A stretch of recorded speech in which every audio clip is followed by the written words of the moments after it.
দুর্গাপূজার সার্বিক নিরাপত্তায় মন্দিরগুলোতে সার্বক্ষণিক আইন শৃঙ্খলা রক্ষাকারী বাহিনী মোতায়েনের দাবি জানিয়েছে বাংলাদেশ জাতীয় হিন্দু মহাজোট। জাতীয় প্রেস ক্লাবে বাংলাদেশ জাতীয় হিন্দু মহাজোট আয়োজিত সংবাদ সম্মেলনে সংগঠনের সভাপতি ডক্টর প্রভাষ চন্দ্র রায় এই দাবি জানান। সেই সাথে পূজায় 3 দিনের সরকারি ছুটি দেওয়ার কথাও বলেন তিনি। এ সময় স্থায়ী ও অস্থায়ী প্রতিটি মন্দির এবং মণ্ডপে সরকারি খরচে ক্লোজ সার্কিট ক্যামেরা বসিয়ে নজরদারির দাবিও জানান তিনি। এ সময় শিক্ষা প্রতিষ্ঠান থেকে হিন্দু শিক্ষক শিক্ষিকাদের জোর করে পদত্যাগের ঘটনার তীব্র নিন্দা জানান মহাজোটের নেতারা।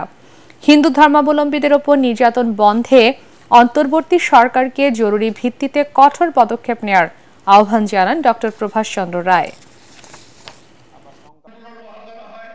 ধর্ম যার যার, দেশটা সবার। আপনি আপনার মসজিদে প্রার্থনা করবেন, আমি আমার মন্দিরে প্রার্থনা করব, এই বাধা কেন?